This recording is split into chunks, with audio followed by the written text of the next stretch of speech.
Kristen, that was fascinating. The way he responded to you, he certainly seemed annoyed by it. He wasn't annoyed with you, but he was annoyed with the premise, I think. But it was a completely legitimate question. And to your credit, you ask questions like this of American leaders and leaders all around the world on a regular basis. What do you glean from that? Why do you think he responded the way he did? And were you surprised by that? I was surprised in part, Ryan, because to put this into context, this came at the end of a 50-minute interview.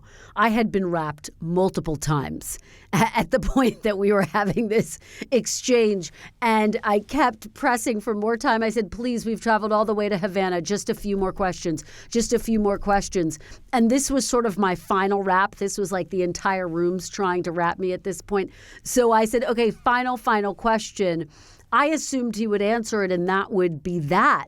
And the fact that he challenged me and bristled to that extent was something that I was not expecting. But I do think it underscores that nothing gets under their skin more than this notion that the United States can tell the Cuban government who should lead it or what it should be doing, how it should be governing.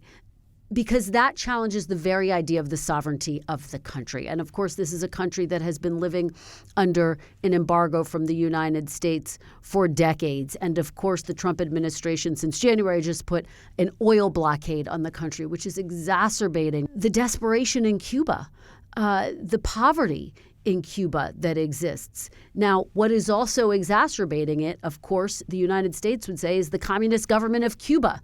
And so a lot of our conversation focused on that. Is it time for Cuba to change and to embrace capitalist measures, to free its political prisoners, to have a free press? And he bristled at all of those questions, but none more than that question about whether he should step down, because that's a question that really challenges, I think, from his perspective, the very heart of Cuba's sovereignty.